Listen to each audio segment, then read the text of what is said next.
الحمد لله رب العالمين وصلى الله وسلم وبارك على نبينا محمد وعلى آله وأصحابه أجمعين. أشهد أن لا إله إلا الله وحده لا شريك له وأشهد أن محمدا عبد الله ورسوله صلى الله عليه وسلم. أما بعد فهذا اليوم هو 16 من شهر شوال عام 1436 من هجرة النبي صلى الله عليه وسلم، ونحن في المجلس الرابع من كتاب أصول السنة للإمام أحمد بن حنبل رحمه الله تعالى بشرح الشيخ العلامة أحمد بن يحيى النجمي رحمه الله. Nous sommes le 1er août 2015 et ceci est la 4e assise de l'étude des fondements de la sunna de l'imam Ahmad rahimahullah avec son commentaire du savant émérite Ahmad al-Najmi, qu'Allah lui fasse miséricorde. Nous avons parlé sur l'innovation et avons vu les paroles d'Allah tabaraka wa ta'ala, du prophète sallallahu alayhi wa sallam, des compagnons radiyallahu anhum, des savants de la sunna quant au jugement de l'innovation, et que toutes les innovations sont un égarement et qu'il n'existe pas de bonnes innovations. À partir de là, ya ikhwa, chers frères, waffaqanillah wa iyyakum, qu'Allah nous assiste, que dire des innovateurs qui sont les adeptes de l'innovation, qui sont ceux qui mettent en pratique les innovations ou qui les véhiculent. C'est la raison pour laquelle Imam Ahmad rahimahullah passe à cette partie où il dit Fatark al-khusumat wal-julus ma'a ashab al-ahwa. Il fait partie des fondements de la sunna de délaisser les polémiques et les assises avec les gens des passions. Et à travers les cours passés, vous avez vu qui sont les gens des passions. Ce sont les innovateurs dont nous allons parler, insha'Allah ta'ala. Effectivement, il fait partie des fondements de la sunna du prophète Muhammad sallallahu alayhi wa sallam et des fondements de la religion d'Allah tabaraka wa ta'ala de ne pas polémiquer avec les innovateurs, les suiveurs de leur passion, et de ne pas s'asseoir avec eux. La preuve en est la parole d'Allah tabaraka wa ta'ala dans Surat An-Nisa, Surat les femmes, où Allah subhanahu wa ta'ala nous dit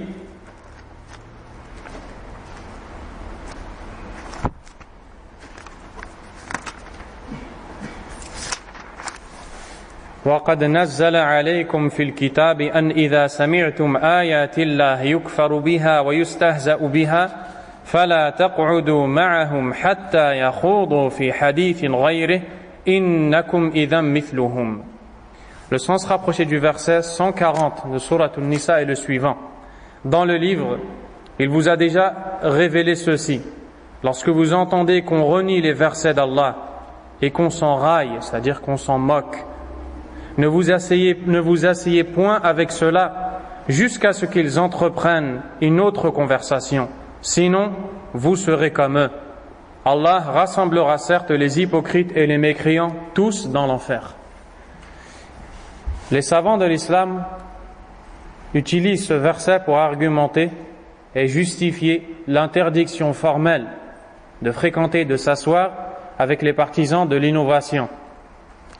Et l'imam al-Sheikh Abdurrahman ibn Nasir al-Sa'di, rahimahullah, le professeur du Sheikh Mohammed ibn Salih al-Uthaymin, qui a un tafsir du Coran, un livre explicatif du Coran, exégèse, commente ce verset en disant وَيَدْخُلُ فِي ذَلِكَ مُجَادَلَةُ الْكُفَّارِ وَالْمُنَافِقِينَ لِإِبْطَالِ آيَاتِ اللَّهِ وَنَصْرِ كُفْرِهِمْ وكذلك المبتدعون على اختلاف أنواعهم فإن احتجاجهم على باطلهم يتضمن الاستهانة بآيات الله لأنها لا تدل إلا على حق ولا تستلزم إلا صدقا. Al-Sheikh al-Sa'di rahimahullah dit que ce verset implique l'interdiction de polémiquer tant bien avec les hypocrites ou bien avec al-kuffar qui ont pour but de renier les versets d'Allah, mais aussi les innovateurs, avec toutes leurs différentes catégories. Car quand les innovateurs argumentent en utilisant des versets et des textes pour justifier leurs actions, ils ne font que prendre en raillerie les textes d'Allah et du prophète sallallahu alayhi wa sallam. Pourquoi? Car jamais le Coran et la Sunna n'appellent à l'innovation. Et eux se servent du Coran et de la Sunna pour justifier leurs innovations. À travers cette façon de faire, ils ont pris en raillerie les textes qui en réalité n'indiquent que la vérité et n'impliquent que la vérité. Fin de citation. Donc, on voit très bien de ce verset qu'Allah lui-même, subhanahu wa ta'ala, nous a interdit de s'asseoir avec les gens des passions, tant bien al-mushrikoun que al-munafiqoun, et aussi les innovateurs. Il est rapporté chez l'imam Abu Daoud, le hadith numéro 4319, selon le compagnon Imran ibn Hussein radiyallahu anhu, عن النبي صلى الله عليه وسلم قال من سمع بالدجال فلينأ عنه ما استطاع فإن الرجل يأتيه وهو يحسب أنه مؤمن فما يزال به حتى يتبعه لما يرى معه من الشبهات. الله أكبر.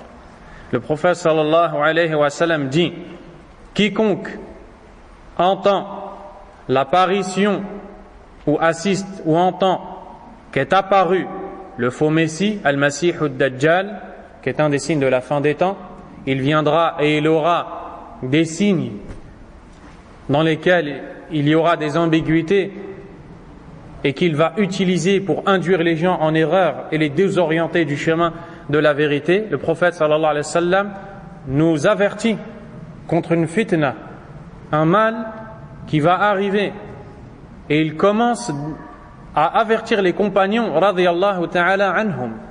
Et après, certaines personnes disent: pourquoi vous parlez de choses qui ne nous concernent pas? La réponse: tu es ignorant, apprends ta religion. Et plus tu avertis, plus le mal s'éloigne.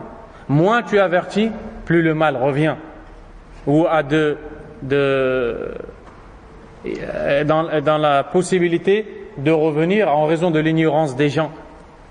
Et c'est pour ça que le prophète sallallahu alayhi wa sallam a mis en garde, ya ikhwa, contre les innovations avant même leur existence. N'est-ce pas? Quand le prophète sallallahu alayhi wa sallam dit toutes les innovations sont dans le feu, prenez garde aux choses nouvelles, toute chose nouvelle est innovation, toute innovation est un égarement, tout égarement est dans le feu. Vous pensez que les gens innovent à son époque? Jamais, sallallahu alayhi wa sallam. Il n'a pas failli à sa mission, il les a éduqués comme il se doit, mais il les avertit. Des innovations viendront, sachez-le, pour pouvoir vous en préserver. Et ceci, c'est la voie des prophètes qui a été suivie par les savants de la sunna à toute époque. Ici, le prophète sallallahu alayhi wa sallam dit: celui qui voit ou qui entend l'apparition de Dajjal, qu'il s'en éloigne autant qu'il peut. Pourquoi? Car il se peut que l'homme vienne à lui, au Dajjal, en pensant de lui qu'il est croyant. Il a une bonne opinion pour sa personne. Il connaît bien sa religion et sa foi. Il se dit: je suis en sécurité, je sais distinguer le vrai du faux. Alors il écoute Ad-Dajjal, il se met à côté de lui et l'écoute. Jusqu'à ce qu'il le suive à cause de ce qu'il va lui montrer comme ambiguïté. Donc il vient au début sûr de lui et à la fin il est avec lui. Pourquoi? Parce qu'il n'a pas suivi cette base de la religion qui est de fuir les shubuhat, qui est de fuir les ambiguïtés. Écoutez un peu ce qu'a dit Al-Sheikh Ibn Battah rahimahullah. Et l'imam Ibn Battah, c'est le cheikh de l'Irak qui fait partie des savants de la sunna et qui a un écrit dans la croyance des gens de la sunna intitulé Al-Ibana Al-Kubra, dans lequel il commente ce hadith et dit: هذا قول الرسول صلى الله عليه وسلم وهو الصادق المصدوق. Ceci est la parole du messager qui est véridique et dont on atteste de la véracité. فالله الله معشر المسلمين. Craignez Allah, vous les musulmans. لا يحملن أحدا منكم حسن ظنه بنفسه وما عهده من معرفته بصحة مذهبه على المخاطرة بدينه في مجالسة بعض أهل هذه الأهواء. Que l'un d'entre vous, wallahi, prenez-le comme une règle, que l'un d'entre vous ne soit pas trompé par la bonne opinion qu'il a de sa personne et par la bonne connaissance qu'il a de sa croyance, jusqu'à ce qu'il se mette en danger dans sa religion en allant s'asseoir avec les gens des passions. فيقول أداخله لأناظره أو لأستخرج منه مذهبه. Il dit, je vais entrer chez lui pour débattre avec lui et pour voir à quoi il pense et comment il réfléchit et quelle est sa pensée. فإنهم أشد فتنة من الدجال. Car ces gens-là, dans la fitna, sont plus dangereux que le Dajjal. Et vous venez d'entendre ce que dit le prophète sallallahu alayhi wa sallam au sujet du Dajjal. Éloignez-vous, écartez-vous-en. وَكَلَامُهُمْ أَلْصَقُ مِنَ الْجَرَبِ. Et leurs paroles, les paroles des gens de la passion, sont plus collantes que la gale. La gale, c'est la maladie qui touche la peau. Pour dire que elle est dans la peau, elle est proche de toi, à un point, elle est dans ta peau. Eh bien, leurs paroles sont plus collantes que la gale. وَأَحْرَقُ لِلْقُلُوبِ مِنَ اللَّهَبِ. Et plus brûlantes pour les cœurs que la flamme. وَلَقَدْ رَأَيْتُ جَمَاعَةً مِنَ النَّاسِ كَانُوا يَلْعَنُونَهُمْ وَيَسُبُّونَهُمْ فِي مَجَالِسِهِمْ فَجَالَسُوهُمْ عَلَى سَبِيلِ الْإِنْكَارِ وَالرَّدِّ عَلَيْهِمْ فما زالت بهم المباسطة وخفي المكر ودقيق الكفر حتى صبوا إليهم. سبحان الله. أي مالوا إليهم. L'imam Ibn Battah, qui a de l'expérience, c'est un imam de la sunna, dit, et certes, j'ai vu des gens qui faisaient partie des gens de la sunna avant, qui maudissaient ces innovateurs, suiveurs des passions, et qui les insultaient dans leurs assises, jusqu'au jour où ils ont été s'asseoir avec eux, au début avec l'intention de les réprimander et de réfuter leurs paroles. Les suiveurs des passions n'ont cessé de se montrer sympathiques avec eux et d'user de ruses jusqu'à ce que les gens de la sunna ont penché vers eux et sont devenus comme eux. Et ceci, c'est un conseil qui est dirigé à toute la communauté en réalité, et particulièrement à cette époque-là, aux jeunes. Car ici, on ne parle pas que de l'assise physique, parce que maintenant, on vit dans une époque où avec les nouveaux réseaux sociaux, WhatsApp, Twitter, Facebook, avec les sites internet des innovateurs et des suiveurs des passions, partout où tu vas, la fitna est dans ta poche. Partout où tu vas, on peut t'égarer, on peut te voler ta aqida, on peut te voler ta croyance avec ton téléphone que tu as dans ta poche. Tu l'ouvres et tu lis, tu consultes les sites internet, tu regardes les vidéos des gens des passions. Au début, tu le fais parce que tu penses du bien de ta personne. Tu te dis non, je sais qu'il faut suivre la sunna, je sais qu'il faut suivre la voie des salaf salih, des pieux prédécesseurs, mais je veux simplement comparer. C'est juste une curiosité. Et c'est après que tu vois que cette même personne devient pire dans l'égarement que les auteurs de la vidéo qu'elle a regardée. Et wallah, c'est pour cela que tu vois beaucoup de jeunes qui basculent d'un groupe vers un autre. Ils commencent avec Jama'at Tabligh, avec le groupe des Tabligh, car il est épaté par l'apparence qu'il voit d'eux. Ensuite, il se rend compte qu'il y a un manque. Il les quitte. Et puis il va avec Al-Ikhwan, il va avec les frères musulmans. Puis il se rend compte qu'il y a un problème. Il les quitte et il va avec Al-Khawarij. Et ainsi de suite. Jusqu'à ce qu'Allah Azza wa Jal le guide, s'il voit du bien et veut le guider, ou alors il en décide autrement par sa sagesse, subhanahu wa ta'ala. Et une des causes de tous ces égarements, chers frères, c'est justement de consulter tout et n'importe quoi. Et je pèse mes mots. C'est pour cela que tu vois le jeune qui arrive, il entre dans la religion, soit par la conversion, soit il se repent et il décide de suivre la droiture. puis il se met à regarder les vidéos les unes après les autres.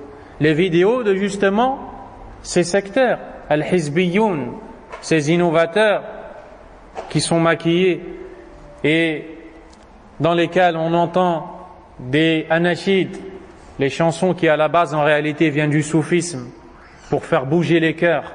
Puis on te montre des cadavres en Syrie ou en Palestine et on te montre et on joue sur tes sentiments, on joue sur ta pitié et toi tu ne sais pas que tu es en train de devenir un khariji, tu ne sais pas que tu es en train de suivre un chemin qui peut-être va te rendre maudit par Allah tabaraka wa ta'ala. Vous allez entendre des paroles des salafs bientôt incha'Allah et toi tu penses faire le bien. Pourquoi? Parce que tu n'as pas appris ta religion.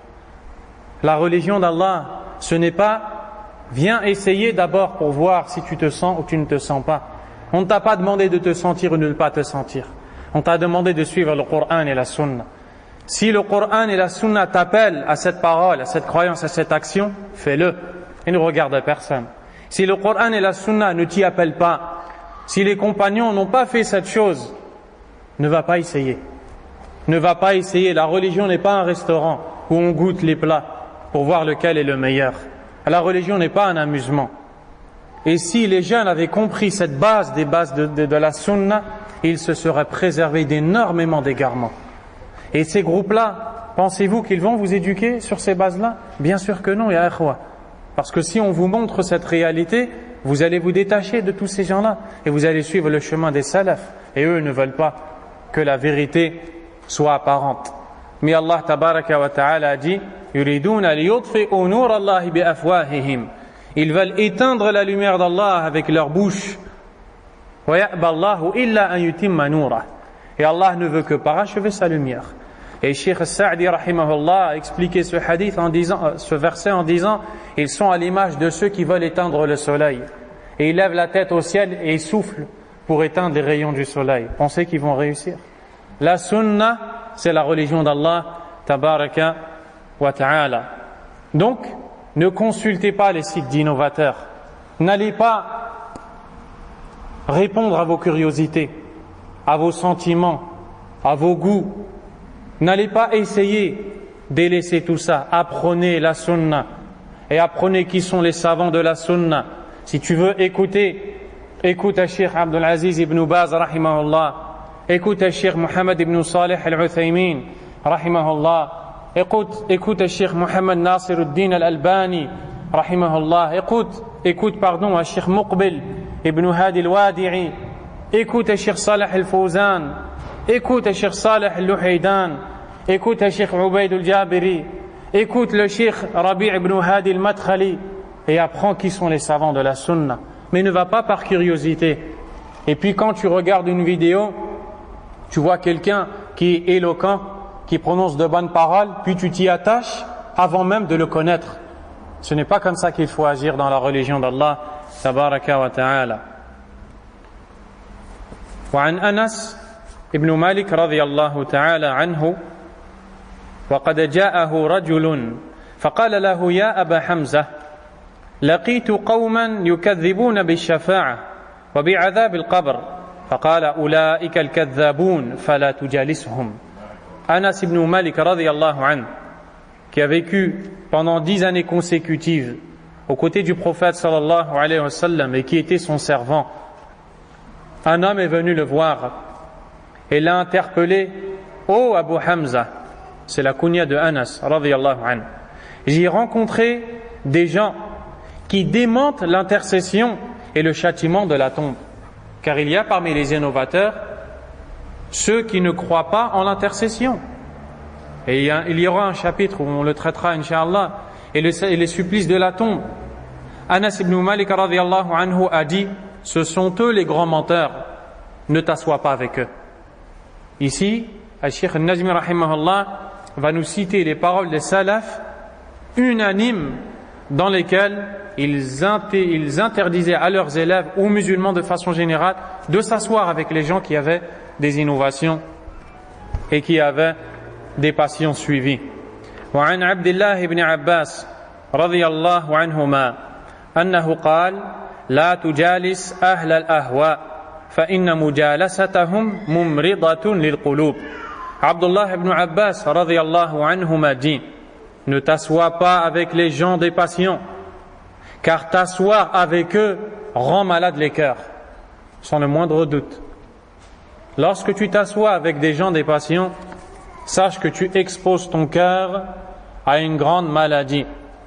Ibn Battah rahimahullah a rapporté dans son livre Al-Ibana qu'un des pieux prédécesseurs, le dénommé Mughira, a dit: خرج محمد بن سائب وما كان له هوى فقال اذهبوا بنا نسمع قولهم أي أهل البدع فما رجع حتى أخذ بها وعلقت قلبه. Un homme, le dénommé Mohammed ibn Sa'ib, qui faisait partie des gens de la Sunna, est sorti un jour et a dit à ceux qui étaient avec lui: allons donc écouter leurs paroles. À qui? Les innovateurs. C'est-à-dire, allons voir ce qu'ils veulent dire. Il y est allé, il est resté avec eux et il n'est revenu qu'en innovateur. Et l'innovation s'est accrochée à son cœur. L'innovation s'est accrochée à son cœur. وقال أبو الجوزاء وكان من كبار التابعين. Abu al-Jawza, qui faisait partie des grands tabi'un, qui sont ceux qui ont vécu avec les compagnons radiyallahu ta'ala anhum: لأن يجاورني قردة وخنازير أحب إلي أن يجاورني أحد منهم يعني أصحاب الأهواء. Subhanallah. Ici vous voyez la voix des salaf et vous allez comprendre pourquoi les gens parmi al-hizbiyoun ou al-mubtadi'a, les innovateurs et les sectaires, ne veulent pas que l'on cite ces paroles, car ici on va voir la réalité de leur voix.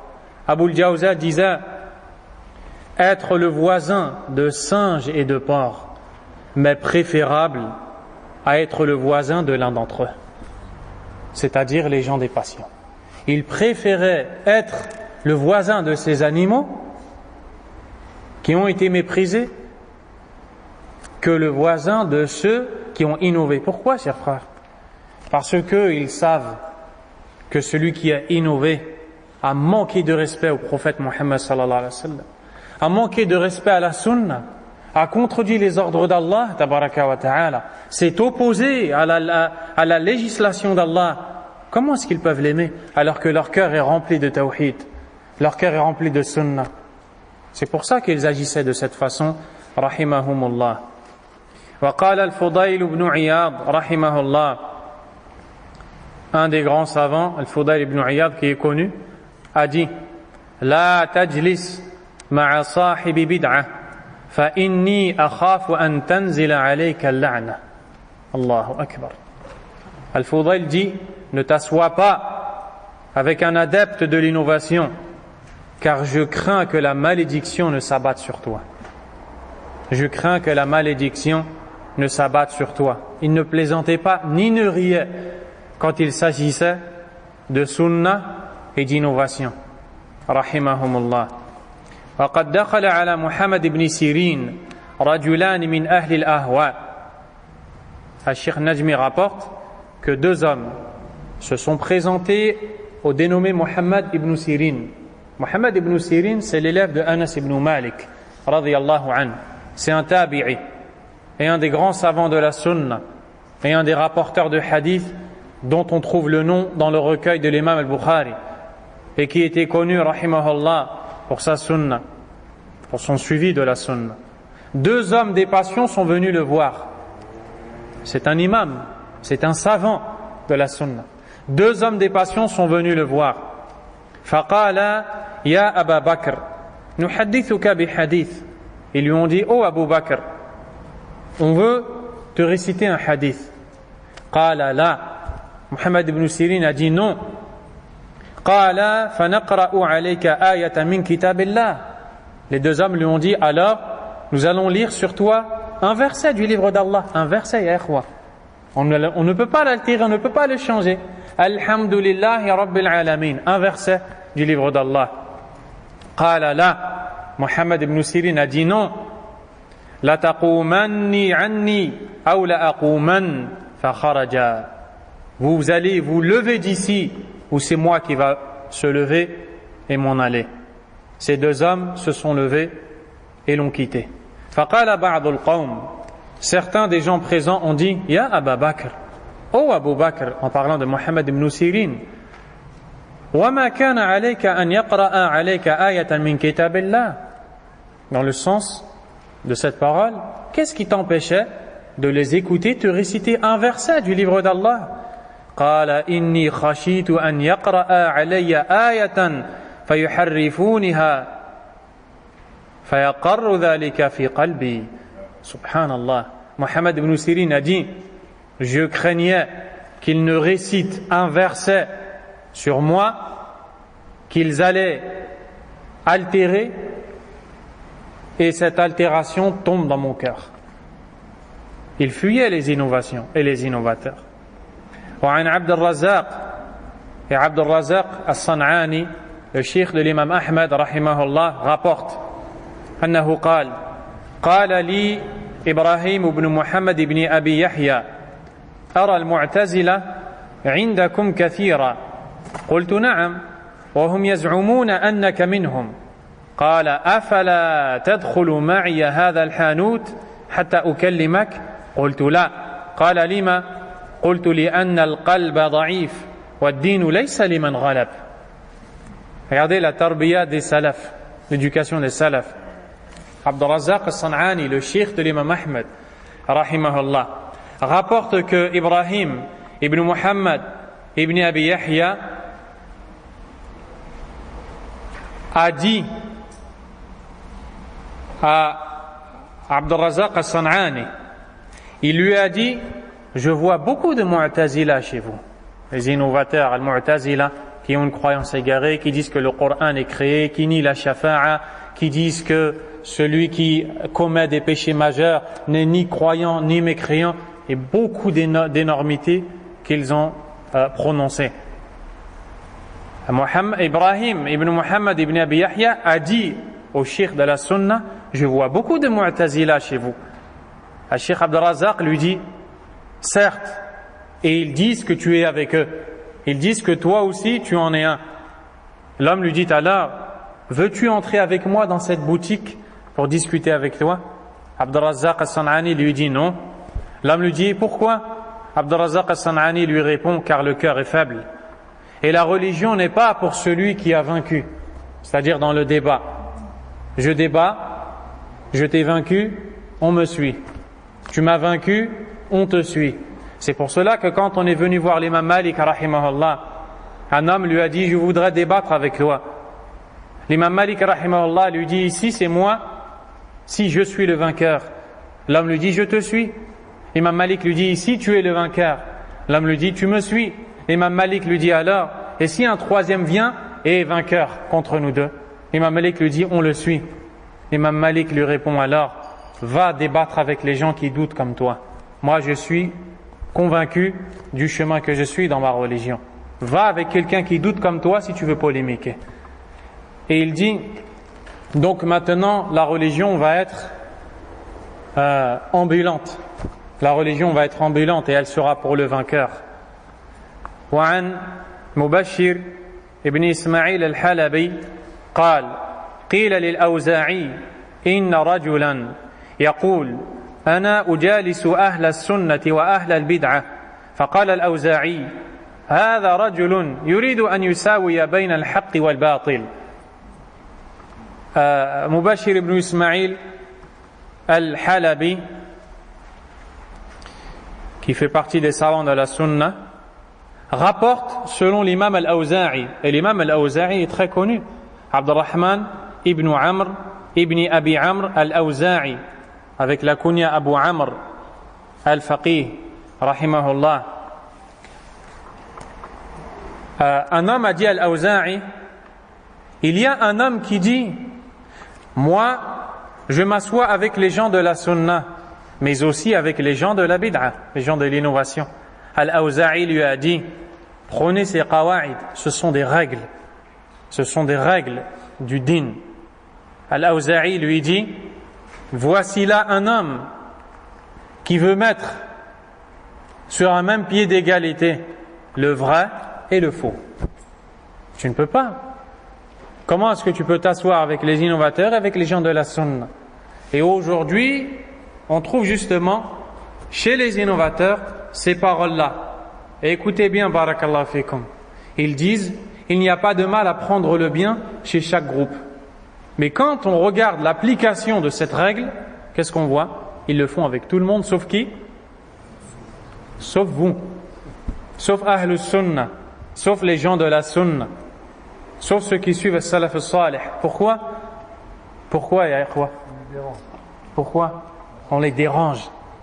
Et c'est pour ça que Cheikh Mohammed Aman al-Jami, rahimahullah, grand savant, spécialisé dans l'aqida et dans le manhaj, a dit que les gens de l'innovation sont divisés, sauf dans une seule chose.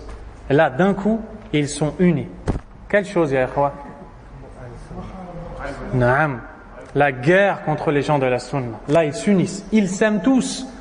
Shi'i, Soufi, Khariji, Ikhwani, toutes les sectes que vous voulez. Pour faire la guerre aux gens du vrai, vous savez pourquoi? Ça, c'est la plus grande preuve que les gens de la Sunna sont dans le vrai. C'est parce qu'ils sont une épine dans leur chemin. Ils les gênent. Eux ont l'ambition d'égarer les gens. Les gens de la Sunna arrivent et réfutent. Ils veulent en s'emparer des cœurs des gens et en faire ce qu'ils veulent. Les gens de la Sunna arrivent et les réfutent. Ça les gêne. Puis quand ils se sont vus ensemble, tous autant qu'ils sont, ils ont vu qu'en fait ils sont tous critiqués par les mêmes, les savants de la Sunna. Depuis les Sahaba radiyallahu anhum, depuis l'apparition des Khawarij, depuis l'apparition des Qadariyya, depuis l'apparition de toutes ces sectes, jusqu'à nos jours. Donc qu'est-ce qu'il faut faire maintenant? Il faut s'unir pour les combattre.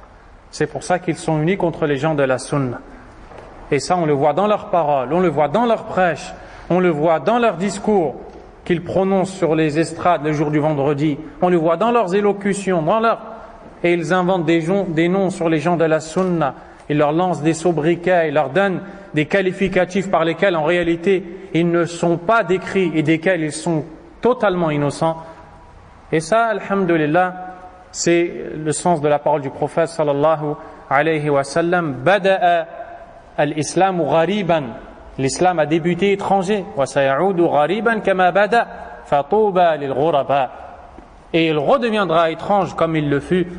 Bonne nouvelle faite pour les étranges. Et certains de ces gens-là sèment des ambiguïtés parmi lesquelles ils disent, il est connu de la voix du Cheikh Abdul Aziz ibn Baz, rahimahullah, qu'il s'asseyait avec tout le monde. Et ça, on peut le voir dans ses interventions. On voyait tous les groupes assis auprès de lui. Et c'est un imam de la Sunna, et nous, on fait comme lui. C'est une ambiguïté, c'est une shubha.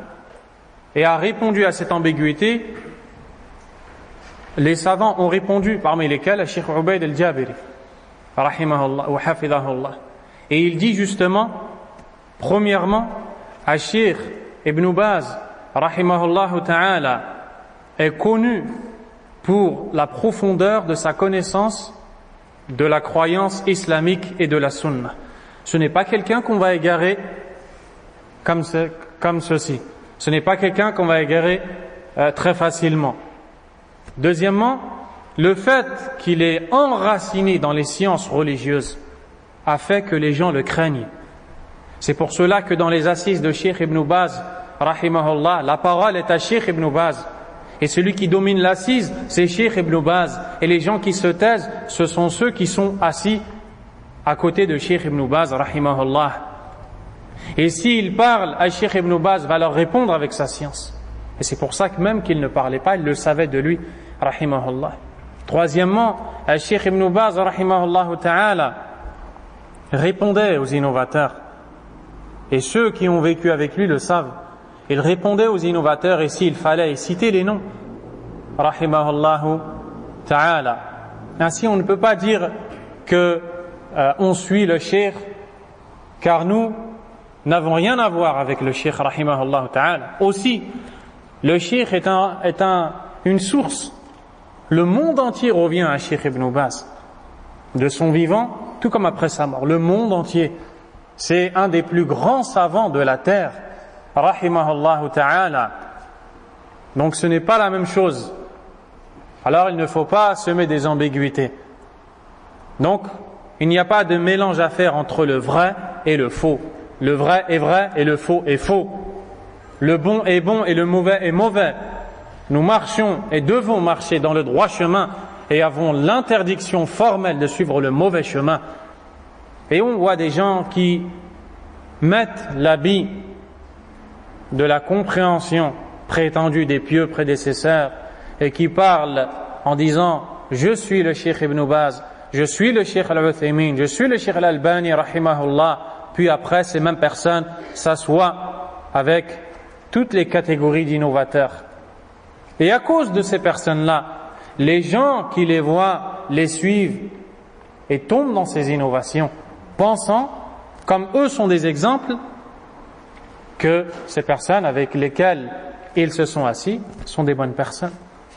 Donc ce sont des choses qu'il faut bien comprendre. Barakallahu fikum.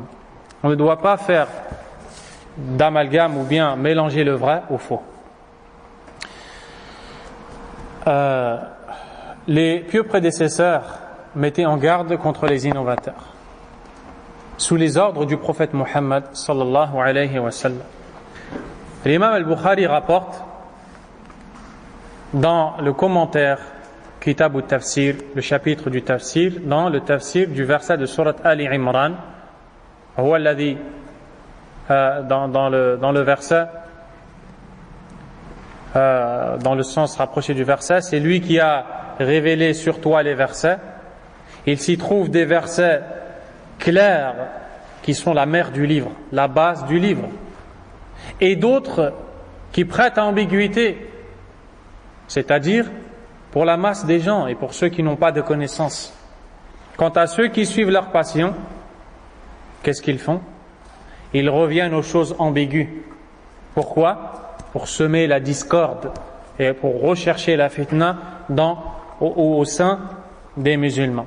Donc, quand il a cité ce verset, dont je vous ai cité le sens rapproché, le prophète sallallahu alayhi wa sallam a interpellé les compagnons en disant إِذَا رَأَيْتُمُ الَّذِينَ يَتَّبِعُونَ مَا تَشَابَهَ مِنْهُ فَأُولَٰئِكَ الَّذِينَ سَمَّى اللَّهُ فَاحْذَرُوهُمْ. Lorsque vous voyez ceux qui suivent ce qui paraît ambigu de celui-ci, c'est-à-dire du Coran, c'est-à-dire ce qui paraît ambigu pour des personnes qui n'ont pas de connaissances, au lieu de suivre les versets qui sont clairs, ils s'attachent aux ambiguïtés, puis les interprètent à leur manière, afin d'orienter les gens vers leur croyance à eux. Le prophète nous dit, sallallahu alayhi wa sallam, ce sont eux qu'Allah a nommés dans le Coran, prenez-y garde. Les savants ont dit que ceci est un texte clair, nous enseignant que parmi les bases des gens de la croyance des gens de la sunna, la mise en garde contre le faux et les fauteurs. Et Cheikh Rabi' a dit Wallahu bayyana anna man fi qulubihim zayghun yataqassadun al-fitan. Allah a démontré que ceux dont les cœurs sont déviants recherchent volontairement les discordes et les troubles. فلا تجد مبتدعا إلا وهو يتتبع المتشابهات من كلام الله تعالى. Tu ne vois aucun innovateur sans qu'il ne s'accroche à ce qui paraît ambigu du livre d'Allah, ou le Rasoul sallallahu alayhi wa sallam, ou des hadiths du prophète sallallahu alayhi wa sallam, ou ulama l'islam, ou sahaba radiyallahu anhum, ou bien les compagnons, ou ulama l'islam. Et même ils le font avec les paroles des savants de l'islam, liyudilla an-nas, pour égarer les gens. Et ils disent, Cheikh Ibn Baz a dit, Cheikh Al-Uthaymin a dit, ils prennent une parole qui est sortie des fois de son contexte, qui est globale et générale et qui ne concerne pas un cas précis. Puis ils l'appliquent à des cas précis et ils en font une règle. Et de cette façon, ils égarent les gens en citant le nom des grands savants, qui eux en sont innocents en réalité. فَلَا تَرَ مُنْحَرِفًا عن منهج أهل السنة إلا وهو يتتبع هذه الشبهات ليقذف في قلوب الناس الفتن مع الأسف الشديد.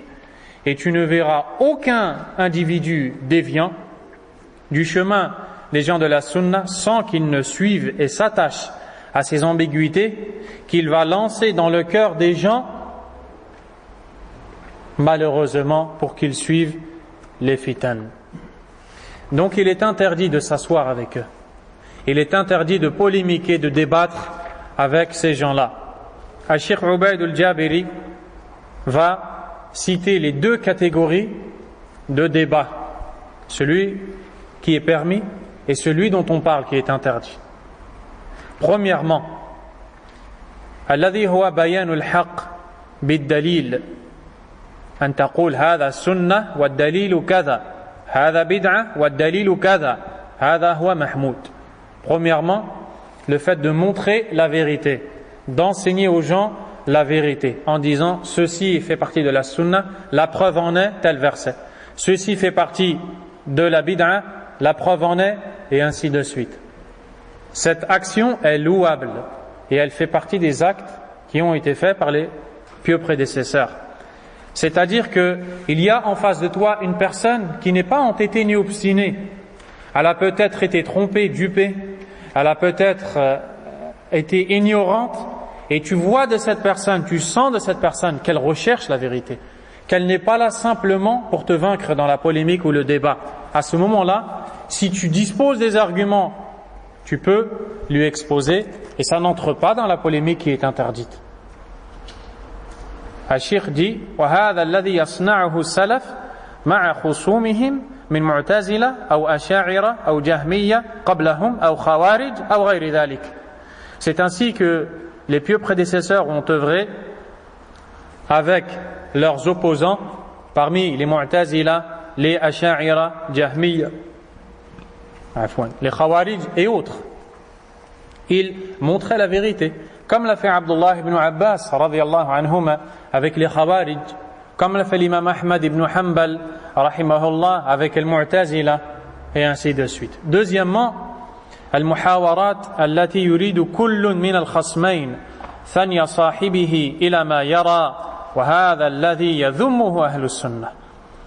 Deuxièmement, les polémiques à travers lesquelles chacun des individus ne recherche qu'une seule chose, plier son adversaire et le forcer à suivre son opinion et son avis.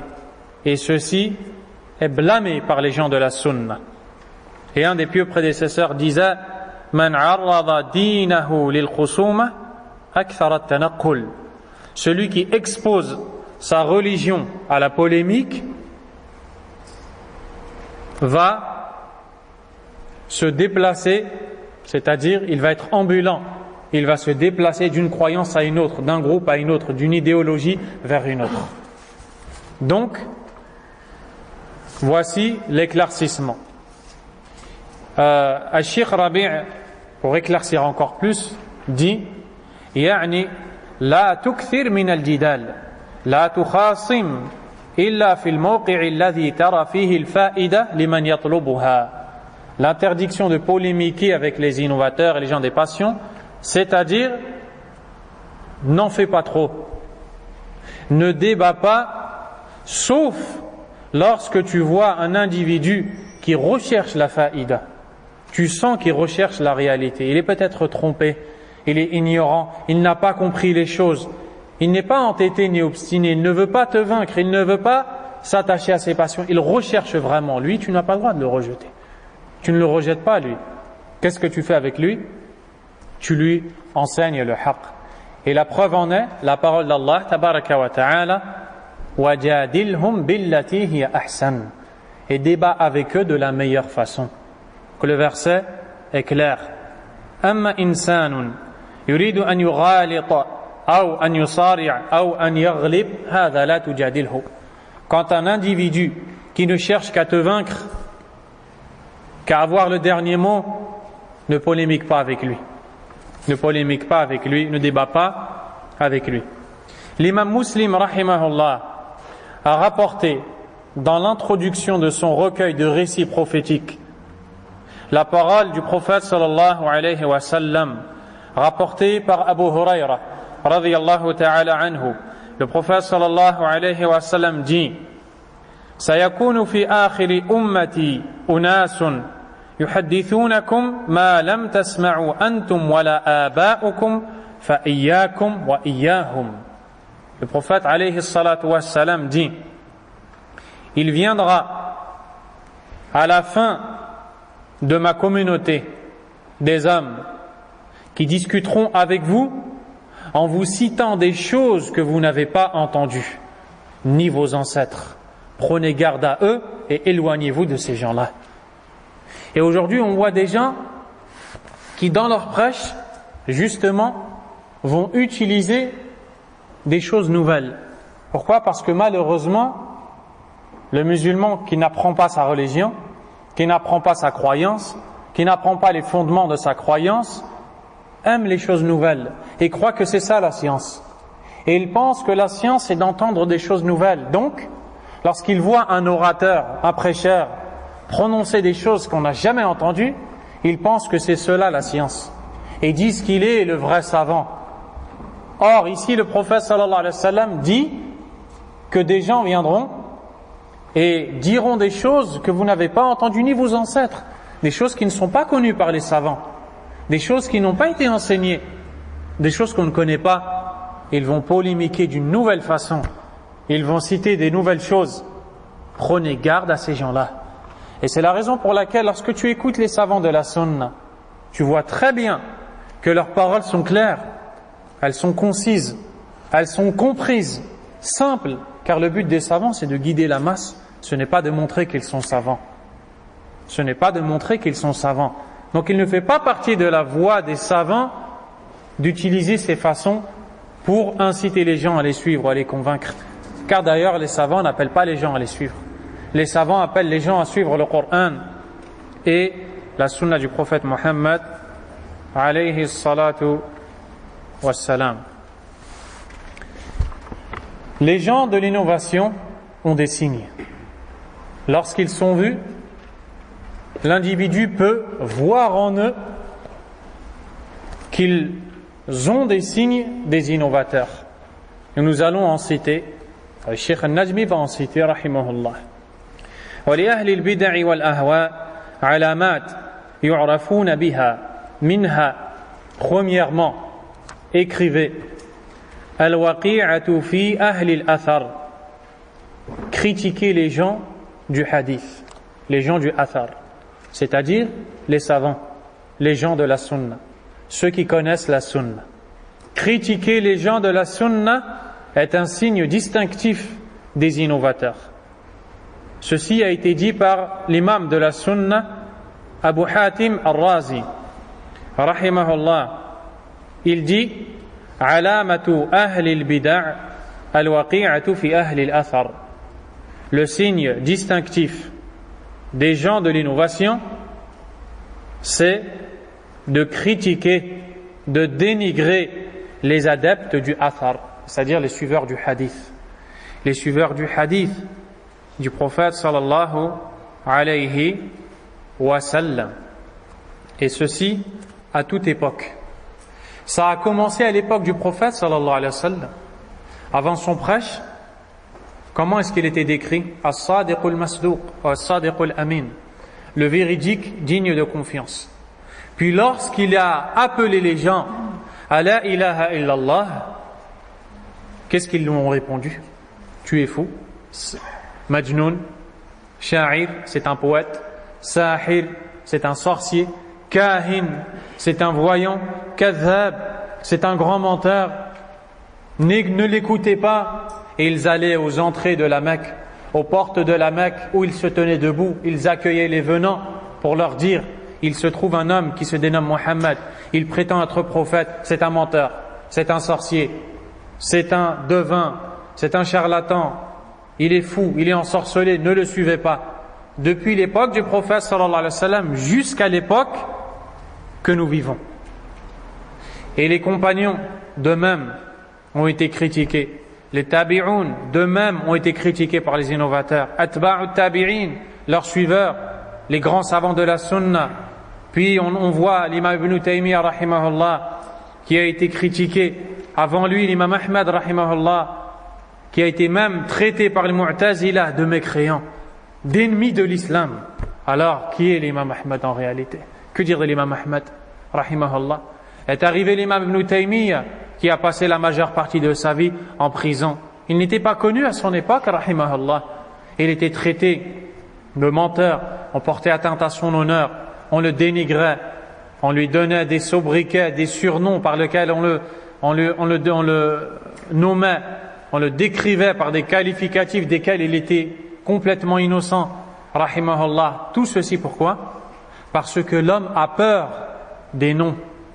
Et quand on donne des noms à un individu qui font peur, qu'est-ce qui va se passer, chers frères?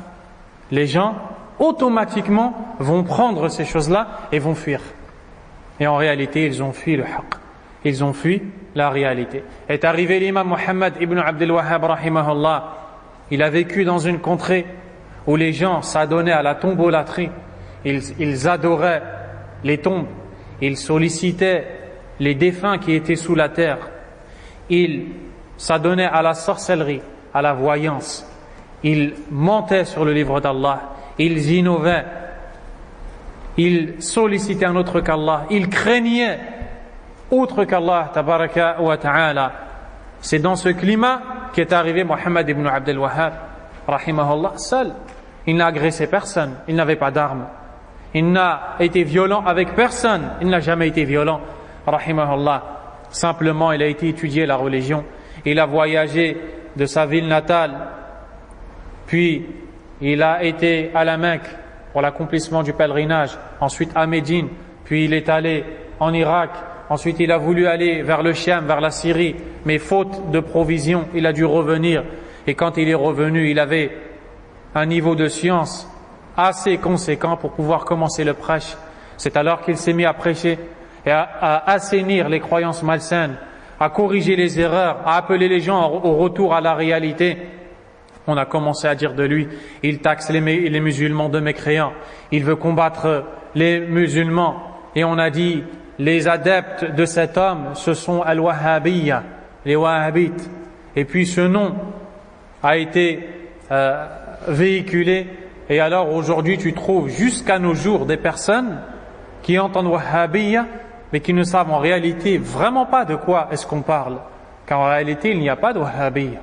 Ce sont simplement les gens qui suivent la sunna, comme Muhammad ibn Abdul Wahhab rahimahullah la suivait.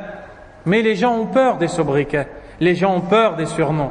Résultat, beaucoup de gens sont troublés par ces choses et fuient le chemin divin, le chemin d'Allah tabaraka wa ta'ala, le chemin du haqq, le chemin de la vérité, le chemin du paradis, le chemin de la satisfaction d'Allah, l'islam, la religion d'Allah subhanahu wa ta'ala.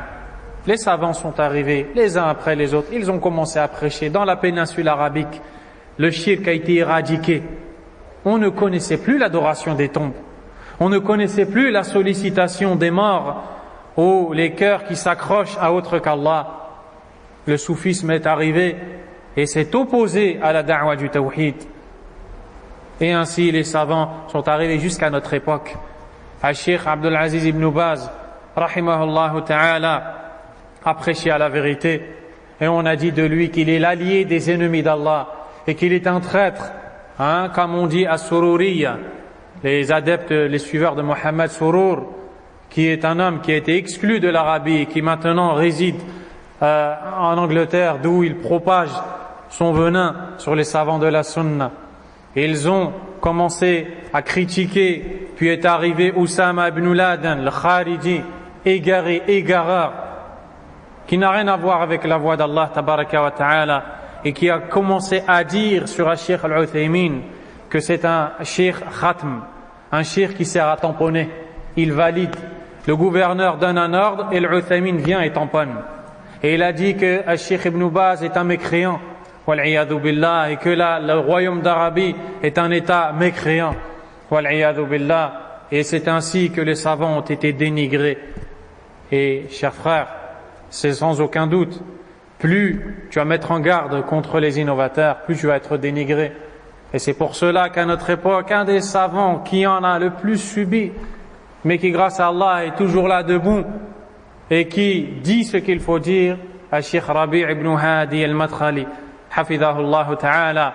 Et c'est pour cela qu'il a passé toute sa vie, il y a 40 ans, ya ikhwa, il y a 40 ans de ça, car Cheikh a plus de 86 ans aujourd'hui. Il y a 40 ans de ça, il était surnommé Assad Sunnah. le lion de la sunna. Il marchait dans les couloirs de l'université islamique de Médine et les gens disaient regarde Assad al-Sunna, regarde le lion de la sunna. Et aujourd'hui il en a 86 ou plus. Rahimahullahu, hafidhahullahu ta'ala. Il a dévoilé des égarés. Et c'est là que le mal a touché beaucoup de gens qui se sont tous unis contre lui. Soufiya contre lui, Ikhwaniya contre lui, Tabligh contre lui, Khariji contre lui, Shi'i contre lui. Et ils se sont tous unis contre lui jusqu'à ce qu'ils ont inventé le nom Madakhila. Et ils ont dit que tous ceux qui suivent Rabi' ibn Hadi al-Madkhali, ce sont ce qu'on appelle al-Madakhila. Puis ils se sont propagés dans beaucoup de pays, dans beaucoup d'endroits, jusqu'à ce pays où nous sommes aujourd'hui. C'est alors qu'est arrivé ce grand égaré Ahmed Miktar, l'imam du centre islamique de Villeneuve-d'Ascq, dans le nord de la France, qui n'hésite pas à monter sur le mimbar, sur l'estrade du Jumu'ah, pour dire qu'Allah le détruise, ce serpent à plusieurs têtes, Cheikh Rabi'. Et pour dire devant tout le monde, devant une énorme assemblée de personnes, qu'Allah maudisse Mohammed Aman al-Jami. Vous savez qui est Mohammed Aman al-Jami, rahimahullah, ya ikhwa? Un des plus grands savants de la sunna.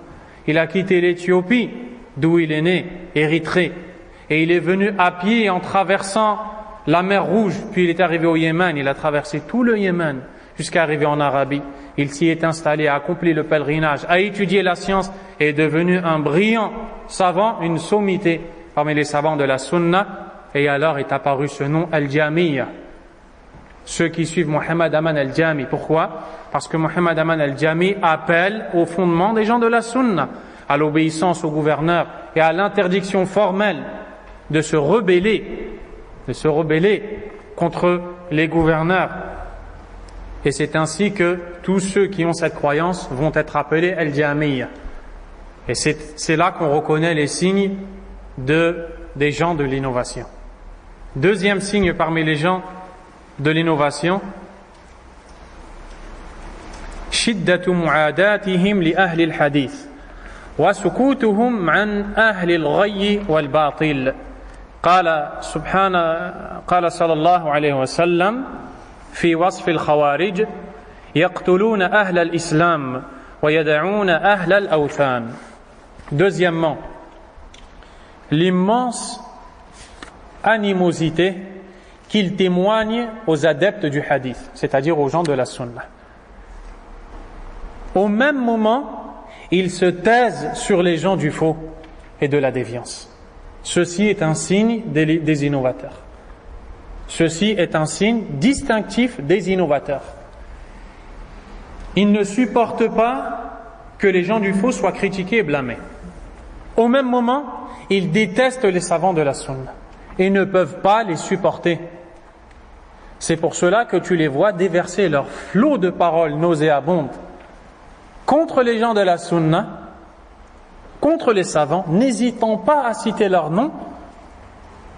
Al-Sheikh Ibn Baz en a pris, rahimahullah. Al-Sheikh Al-Uthaymin en a pris, rahimahullah. Al-Sheikh Al-Albani en a pris, rahimahullah. Al-Sheikh Muqbil en a pris, rahimahullah. Mais ces savants-là nous ont enseigné une chose. Al-Sheikh Muqbil a dit, nous n'avons pas le temps de défendre nos personnes. Si on nous critique, si on porte atteinte à nos faibles personnes, on n'a aucun temps à donner à défendre nos personnes. Par contre, celui qui s'oppose à la sunna, on mettra tout notre temps pour s'y opposer et pour refuter ses paroles.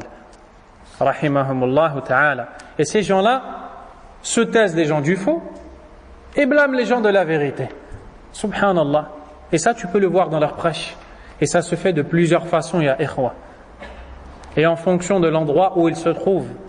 Et parmi les façons, les manières utilisées pour prendre à la dérision les frères de la sunna qui aiment as-salafiyya, mais qui ont besoin aussi, car ils ne sont pas connaisseurs, qui ont besoin de s'instruire, ils dénigrent avec l'apparence. Et tu les vois répéter dans leurs prêches et dans leurs élocutions. Tu les entends dire, oui, tu penses que le simple fait de porter la barbe et d'avoir le qamis élevé au-dessus du cheville est suffisant, tu crois que cela fait de toi un pieux?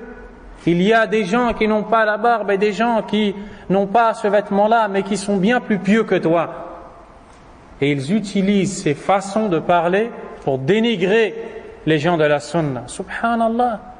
Ya ikhwa, pourquoi tu ne dénigres pas, si tu cherches à dénigrer celui qui s'est opposé à la sunna, celui qui n'a pas porté la sunna, tant dans l'apparence physique que dans les actes? C'est lui qu'il fallait critiquer si vraiment tu voulais être juste dans la critique. Mais tu n'as trouvé qu'à critiquer que celui qui suit la sunna à cause d'un manque qu'il a.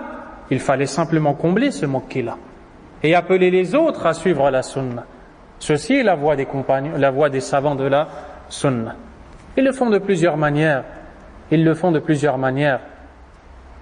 Vous entendez certains dire ils taxent tout le monde d'innovateurs alors que eux-mêmes sont des bid'a ambulantes. Qui dit ça?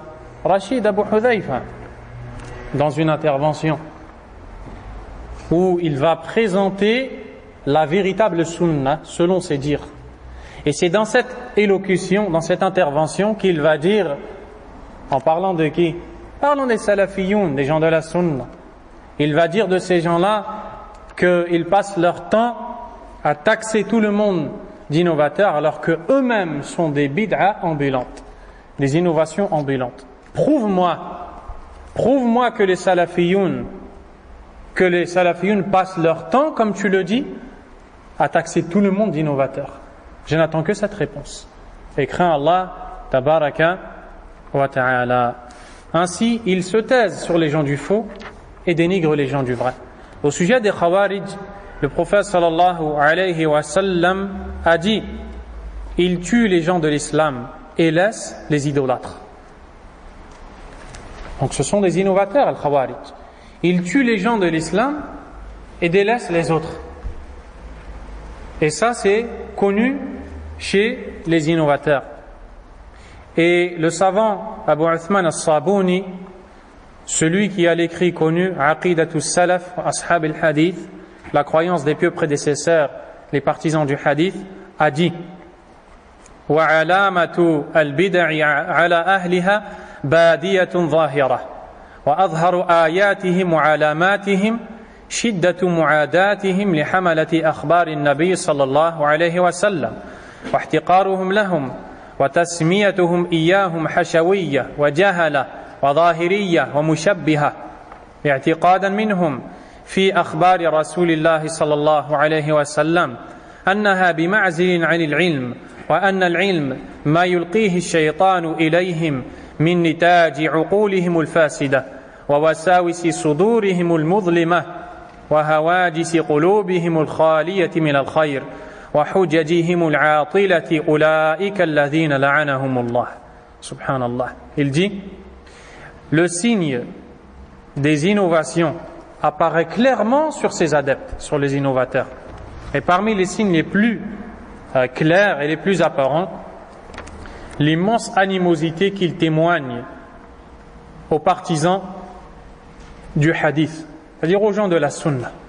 Le fait qu'ils dénigrent et leur donnent des surnoms tels que les ignorants, tels que les anthropomorphismes. Et quand on dit les anthropomorphismes, les innovateurs, comme Al-Asha'ira, appellent les gens de la sunna anthropomorphisme. Anthropomorphisme, c'est celui qui fait ressembler Allah à sa créature. Il fait ressembler Allah, Azza wa Jal, à sa créature. Et ceci, c'est du shirk. C'est du shirk. Al-Asha'ira, ils le font. Et parmi eux, Jama'atul Ahbash. Al-Ahbash, qui sont les suiveurs de leur fondateur, le dénommé Abdullah al-Harari al-Habashi, qui était un Éthiopien, qui est venu dans le soufisme. Puis, il s'est égaré dans d'autres groupes. Ensuite, il a fait un mélange et a fondé sa propre croyance, Aqidatul Ahbash, où on retrouve du soufisme dans l'adoration, on retrouve du shirk, zahir, apparent, on retrouve aussi le fait de solliciter les autres qu'Allah, on retrouve des erreurs gravissimes dans les noms et attributs d'Allah, puis ces adeptes se sont répandus. Il était vers le Cham, il n'a pas trouvé d'abri. Il s'est rendu à la fin au Liban où il a trouvé de l'abri. C'est pour ça qu'il y a énormément de Ahbash au Liban. En France, ici, ils sont présents. Ils ont une association qui est appelée APBIF, qui signifie Association de Projet Bienfaisance Islamique en France. Fuyez-les comme vous fuyez le lion, car ils sont plus dangereux que le lion. Le lion va vous manger, eux vont vous voler votre croyance. Et à la fin de l'année, vers le mois d'octobre, ils commencent à apparaître dans les marchés, à l'entrée des magasins, et ils envoient souvent des jeunes filles, et qui en plus sont maquillées, ou des jeunes garçons débutants, pour vendre leur calendrier à 5 €. Et puis dans leur calendrier, il y a des ambiguïtés. Vous savez, il y a les calendriers de prière où dans chaque page, il y a un hadith, il y a un rappel. Eux, ils le font. Mais leur hadith à eux et leur rappel à eux, pas les hadiths du prophète sallallahu alayhi wa sallam. Et ils appellent de façon progressive à leurs ambiguïtés. Wal'iyadhu billah. Puis avec l'argent de ces calendriers, ils vont investir et ils vont répandre et véhiculer leur adoration. Et Abdullah al-Harari est mort aux toilettes. Il est mort en accomplissant ses besoins. Allahu a'lam, si c'est un châtiment d'Allah subhanahu wa ta'ala, mais qu'Allah me préserve et vous préserve, chers frères, d'avoir cette fin. Il disait que lorsque tu regardes une femme, il n'y a pas de mal à rester figé sur elle, tant que c'est le premier regard. Car dans le hadith, le prophète sallallahu alayhi wa sallam a dit, le premier regard est pour toi et le deuxième est contre toi. Donc tant que tu es dans le premier, tu peux regarder. Il disait, il n'y a pas de mal à se maquiller. Il disait qu'il n'y a pas de mal à la mixité. Il disait qu'il n'y a pas de mal à écouter la musique. Qu'est-ce qu'il reste? Az-zina. Il reste que la fornication, rien d'autre. C'est pour ça qu'ils font énormément de choses dans ce domaine. Donc ils appellent les gens de la sunna mushabbiha, les anthropomorphistes, ceux qui ont fait ressembler Allah à sa créature. Et ils croient que les hadiths du prophète sallallahu alayhi wa sallam sont exilés de la vraie science et que la véritable science c'est ce que leur insuffle le diable, subhanallah. Et ça on le retrouve dans le soufisme, et le soufisme a beaucoup de degrés, et parmi les degrés les plus élevés du soufisme, il y a ceux qui disent on doit prendre dans les hadiths du prophète sallallahu alayhi wa sallam, il y a un sens apparent et un sens caché. Le sens caché, seuls les maîtres de leur secte le comprennent. Les gens de la masse doivent rester sur le sens apparent. Mais leurs maîtres, eux, ont compris que le hadith veut dire complètement autre chose. C'est-à-dire, toi, tu n'es pas arrivé à ce niveau-là de proximité avec Allah. Et puis si tu argumentes en disant qala Allah, qala Rasulullah, ils disent regardez, il est en train de s'égarer. Il est en train de s'éloigner de la religion d'Allah. Wal'iyadhu billah. Et la religion pour eux c'est devenu Ahmad Tijani a dit, Ahmadou Bamba a dit. Et Ahmad Tijani c'est le fondateur, l'imam de ce qu'on appelle la tariqa Tijaniya. C'est un homme qui est né en Algérie et qui est mort au Maroc, à Fès où il est enterré. Et ses adeptes, ou ceux qui prétendent le suivre, voyagent jusqu'à sa tombe et disent qu'on n'a plus besoin de faire le pèlerinage à la Mecque. Pareil pour Ahmadou Bamba qui est enterré à Touba au Sénégal. Ils disent que si on s'y rend, on n'a plus besoin d'aller à la Mecque. Donc ça va très loin, ya ikhwa. Et tout ceci, c'est parce que beaucoup de musulmans n'apprennent pas les bases de leur religion. Cheikh l'imam Sabouni dit, ce sont eux qu'Allah a maudit. Subhanallah. Troisième signe des gens de l'innovation, isti'anatuhum bil wulati was salatin bisababi dha'fi hujjati ahli al bid'ah wa huwa madhhabuhum wa qillatu hilatihim fa innahum yasta'inuna fi nusrati da'watihim bil wulati was salatin li'anna fiha naw'an min al ikrah wal ikhafah. Troisièmement, les innovateurs utilisent la force des détenteurs de l'autorité contre les gens de la sunna. C'est-à-dire qu'ils ne vont pas hésiter à se rapprocher des gouverneurs, à sympathiser avec les gouverneurs, à se faire aimer des gouverneurs, puis ensuite dénigrer les gens de la sunna et les faire passer aux yeux des gouverneurs comme des criminels dans le but qu'ils soient emprisonnés, qu'ils soient évincés, qu'ils soient éliminés, qu'ils soient écartés pour que eux puissent justement trouver le terrain libre et véhiculer leurs innovations et leurs égarements. Et ils le font même dans les pays qui ne sont pas musulmans.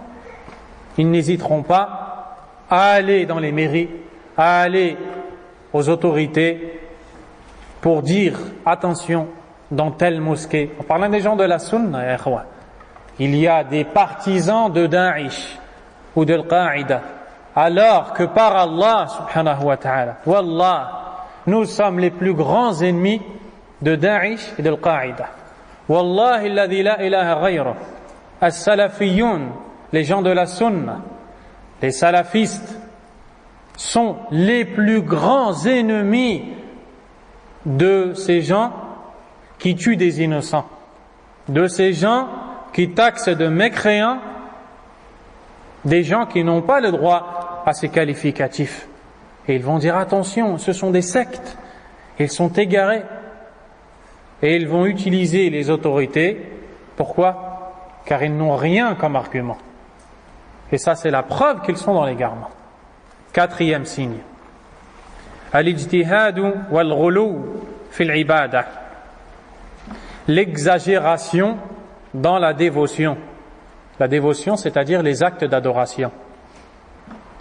فالمبتدع يزيد في الاجتهاد لينال في الدنيا التعظيم والجاه والمال.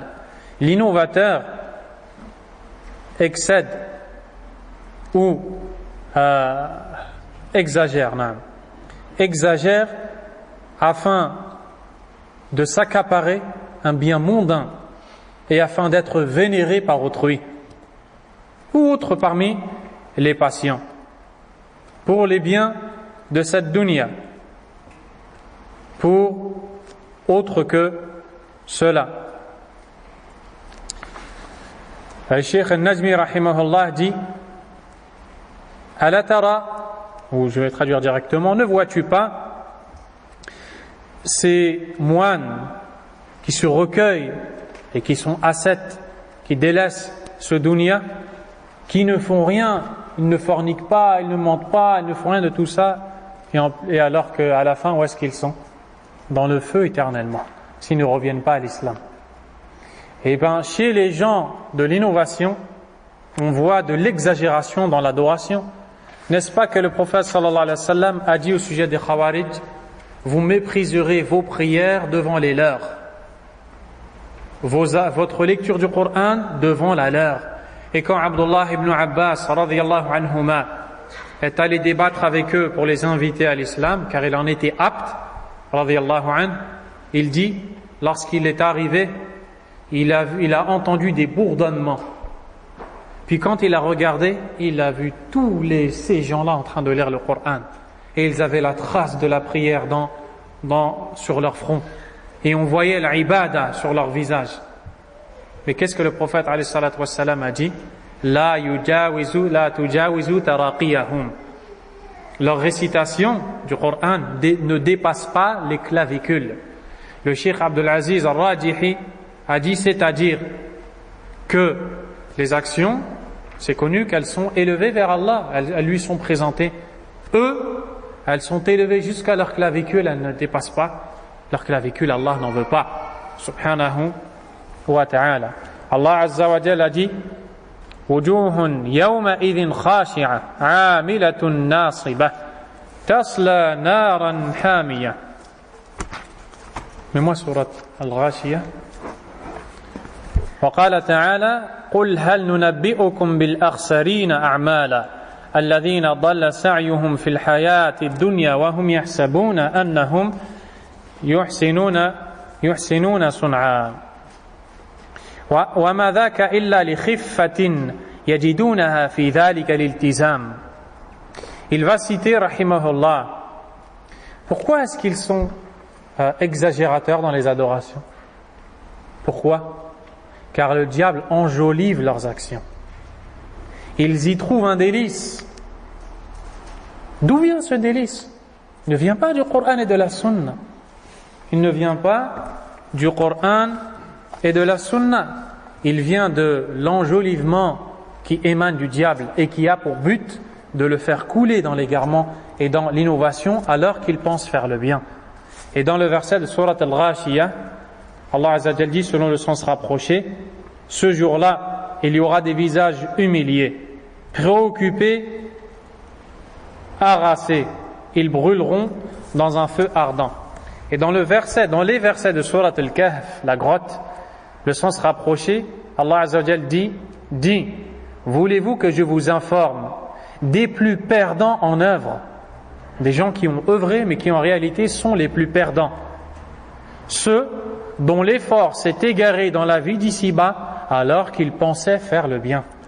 Donc il existe des gens qui pensent faire le bien mais qui en réalité s'éloignent. Donc ils exagèrent dans at-ta'abbud, dans la dévotion. Et c'est d'ailleurs une réalité. Tu vois l'innovateur redoubler d'efforts. Il n'a pas de paresse, il n'a pas le temps d'être paresseux. Et tu vois celui qui suit la sunna, le salafi, parfois il a une certaine paresse qui le touche. C'est vrai, n'est-ce pas? Il a une certaine paresse qui le touche. Pourquoi? La réponse, c'est que le diable enjolive la bid'a. Enjolive la bid'a. Lui, il croit faire le bien. C'est tout à fait normal que le diable va lui dire, c'est magnifique ce que tu fais. Redouble d'efforts.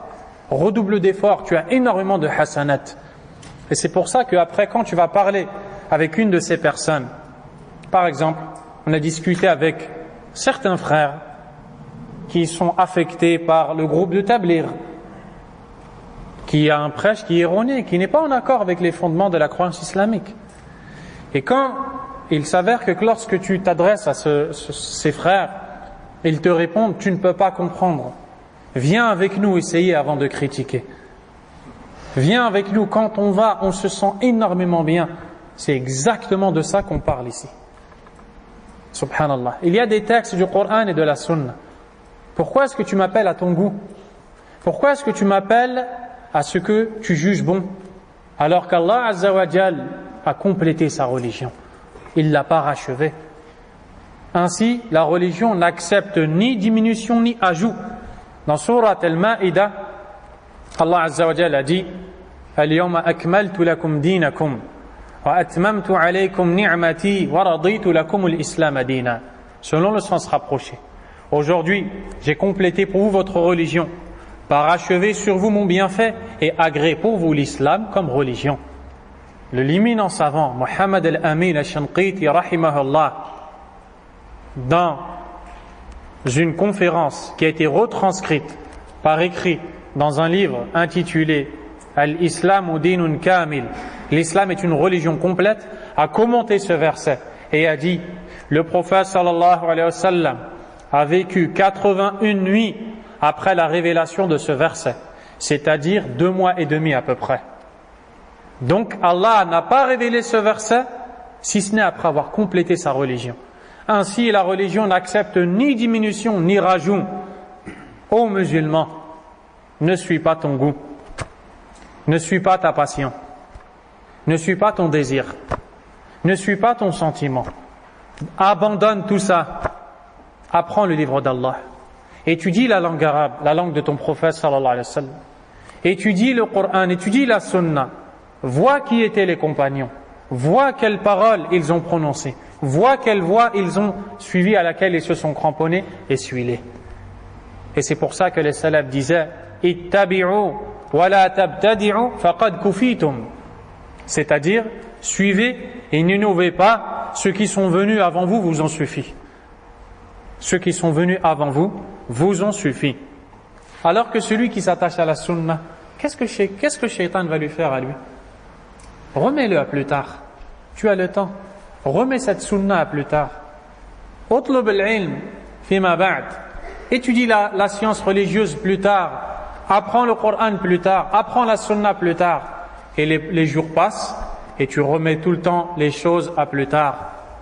Puis quand il s'agit d'innovation, de distraction, de péché, tu sens une envie de le faire. une envie pressante de le faire. Ceci est la ruse du shaitan. Ainsi, il faut la fuir. Et Allah Azza wa Jalla a dit كَذَلِكَ يُضِلُّ اللَّهُ مَنْ يَشَاءُ وَيَهْدِي مَنْ يَشَاءُ. C'est ainsi qu'Allah égare qui il veut et guide qui il veut. الشيخ Najmi dit وقد يفتتن البعض بالمبتدعة لما يرون عندهم من التزهد والتخشع والبكاء. Et certains ont été affectés par quelques innovateurs en raison de leur ascétisme, de leur dévotion, de leurs pleurs. Et ça, c'est une calamité qui a frappé beaucoup de la masse des musulmans. Ils allument la télé, ils voient le premier prêcheur qui parle, il est éloquent, il sait s'exprimer. Il parle d'Allah et de son prophète sallallahu alayhi wa sallam et il pleure. Ça y est, on s'y attache. On ne sait même pas s'il a une bonne croyance. On ne sait même pas si ce qu'il dit est vrai. On ne sait même pas si ce qu'il dit est en conformité avec la sunna, mais simplement parce qu'il est éloquent, parce qu'il est attirant, on s'y attache. C'est là que tu vois des gens, quand tu leur amènes al-ilm al-shar'i, la science religieuse, les cours dispensés par les savants, ils s'en lassent, ils n'aiment pas ça. S'asseoir, patienter, écouter, écrire, apprendre, réviser, mettre en pratique, propager, ça demande trop de temps. Ils préfèrent s'asseoir et écouter quelqu'un qui raconte des histoires, comme on dit, à dormir debout, des histoires à dormir debout. Ils n'hésitent pas à user de mensonges. Pourquoi? Pour amadouer la masse des gens, pour toucher leur cœur. Et puis après, tu vois cette masse de gens qui s'attachent à des prédicateurs dont ils ne connaissent pas l'intégrité et l'aptitude à prêcher ou non. Quand tu vas voir ces personnes-là pour leur dire « Cher frère en islam, ô toi le musulman, voici un conseil que je te prodigue. Je remarque que tu écoutes une personne qui n'est pas apte à prêcher et qui ne doit pas être écoutée. » Qu'est-ce qu'ils disent? Pourquoi avez-vous autant de haine pour tous ces prêcheurs à l'islam? Ils ne font que du bien. Je n'ai entendu de leur part que du bien. Si tu étais un savant de l'islam, j'aurais accepté tes propos. Mais tu es ignorant, tu n'as pas étudié. Comment est-ce que tu distingues le bien du faux? Comment est-ce que tu sais où est le bien, où est le faux? Ce sont ces choses-là que nos frères musulmans, qu'Allah nous guide ainsi qu'eux-mêmes, doivent corriger et dans lesquels ils doivent se remettre en question. Et donc c'est ainsi qu'il ne faut pas être trompé simplement parce que l'individu a pleuré ou parce qu'il est émotif ou son discours est apaisant, plaisant, attirant. Non, ce n'est pas ça la balance. Non aux musulmans, ce n'est pas ça la balance. La balance c'est le Coran et la Sunna.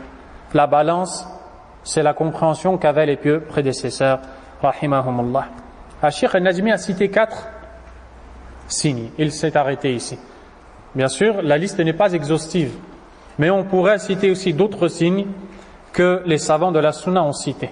Parmi lesquels Adamul ihtimam bil aqida wa da'wati ila tawhid, sans le moindre doute, un des plus grands signes des innovateurs.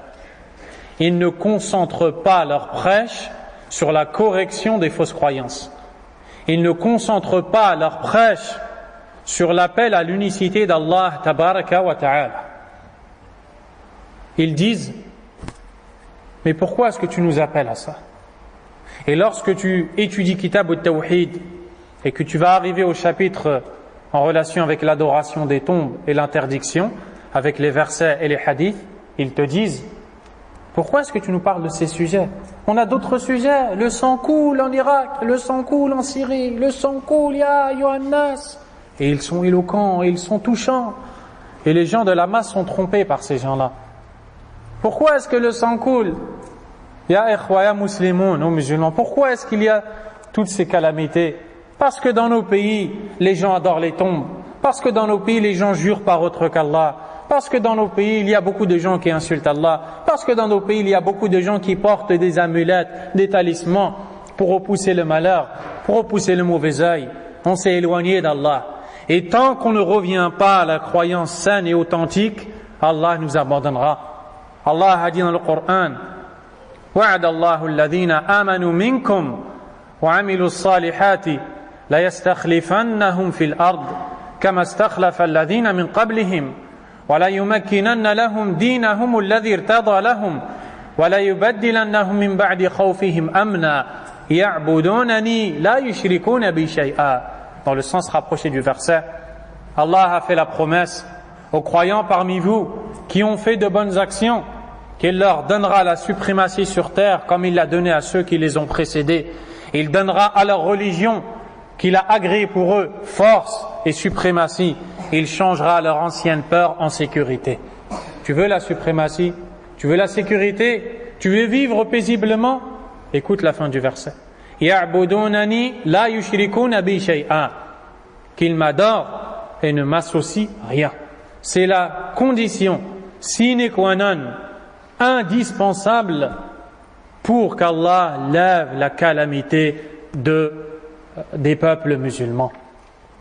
Et voyez maintenant, comprenez la dangerosité de ces prêcheurs qui font fuir les musulmans de l'étude du tawhid et de la sunna en disant on a d'autres sujets à traiter. La ilaha illallah. D'autres ont dit al-aqida, on peut l'apprendre en une assise, on peut l'apprendre en 20 minutes. Subhanallah. A'udhu billahi min ad-dalal. Donc ils ne donnent aucune importance à la correction des mauvaises croyances. Donc, qu'est-ce qu'on voit dans leur groupe? On voit des chiites, ils insultent Aïcha radhiyallahu anha. Chez les frères musulmans, Hassan al-Banna, le fondateur de ce groupe, a émis une règle, et qu'il ne faut pas se critiquer lorsqu'on est en désaccord. On se tait tout simplement. Il disait aux chiites, n'insultez pas Aïcha devant moi, n'insultez pas Abu Bakr, ne dites pas qu'il est mécréant devant moi, dites-le chez vous tout seul. Subhanallah. Pourquoi est-ce qu'Abu Bakr a accompagné ton prophète sallallahu alayhi wa sallam si pour après tu ne défends pas son honneur? Subhanallah. Et ensuite, quand eux sont critiqués, comme les savants disent, on dirait que le jour dernier est arrivé. Et ils se défendent, et ils critiquent, et ils répondent. Par contre, si on insulte Abu Bakr, ils disent ne l'insulte pas devant moi. Ça c'est la sunna. Ça c'est la religion d'Allah tabaraka wa ta'ala. Voici le chemin des frères musulmans. Voici le chemin d'une des pires sectes dans cette religion. Qu'Allah azza wa jal protège de son mal. Taïb. Parmi les signes, et on va s'arrêter incha'Allah, il y a al-kadhib, le mensonge. Les innovateurs sont des menteurs. Ils mentent sur Allah tabaraka wa ta'ala. Ils mentent sur son prophète sallallahu alayhi wa sallam en leur faisant dire ce qu'ils n'ont pas dit, en expliquant les versets et les hadiths différemment de ce qui a été voulu par Allah subhanahu wa ta'ala et son prophète sallallahu alayhi wa sallam. Ils mentent sur les gens de la sunna, les taxes d'innovateurs, de mécréants, de criminels, afin que les gens les fuient. Et ceci est connu. Et c'est une caractéristique des hypocrites. Et les innovateurs sont très proches des hypocrites. Dernier signe qu'on citera, qui a été cité par Cheikh Al-Uthaymin rahimahullah, at-ta'assub li ara'ihim walau tabayyana al-haqq. Le fanatisme à leur opinion, quand bien même la vérité s'est éclaircie devant eux. Ceci est un des signes des innovateurs. Ils voient la vérité, mais ils sont accrochés à leur pratique qu'ils ont toujours eu l'habitude de suivre. Ils savent que ce que tu dis est vrai, mais ils se refusent de suivre cette vérité. Ceci est un signe des innovateurs. On s'arrête ici, Inch'Allah. Nas'alullah an yarzuqana al-ikhlas. On invoque Allah de nous accorder la sincérité. Allahumma arzuqna al-ikhlas. Sallallahu wa sallam wa baraka ala nabiyyina Muhammad wa ala alihi wa ashabihi ajma'in. Subhanaka Allahumma wa bihamdik. Ashhadu an la ilaha illa ant. Astaghfiruka wa atubu ilayk.